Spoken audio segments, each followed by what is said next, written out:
Le projet, c'est la construction d'un immeuble de logement sur un niveau de sous-sol, avec du coup la nécessité de terrasser des terres polluées et de protéger les riverains en lien avec les risques par inhalation de ces pollutions. Tout l'environnement ici était occupé par des sites industriels.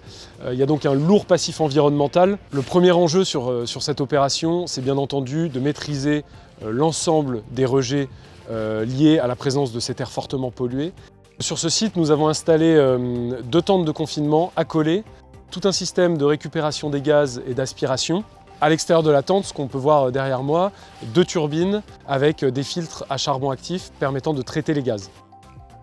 Un deuxième défi de taille sur cette opération, c'est le planning, très court. Pour répondre à ces 2 défis, on a fait appel à tout le savoir-faire de Colas Environnement. On a mis une équipe dédiée sur l'opération. Aujourd'hui, les techniciens de Colas Environnement sont en train de mettre en place tout le système d'aspiration de l'air pour pouvoir aspirer les gaz qui sortiront lors des terrassements. Et il y a une vraie complexité avec l'urbanisation qui est autour, avec les différents intervenants sur chantier.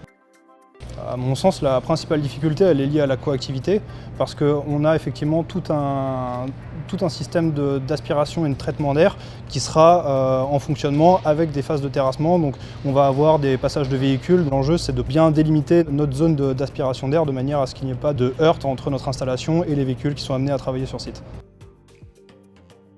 La clé de la réussite sur une opération comme celle-là, pour nous, c'est d'abord des très bons échanges avec la maîtrise d'ouvrage, la maîtrise d'œuvre, l'ensemble des entreprises intervenants, c'est de la réactivité et puis c'est de la maîtrise technique.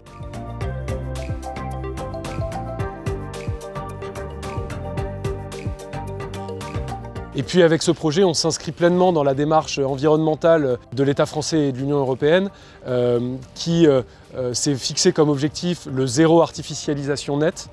Le réaménagement de friches industrielles contribue à ce zéro artificialisation nette et à la réduction globale des pollutions dans l'environnement.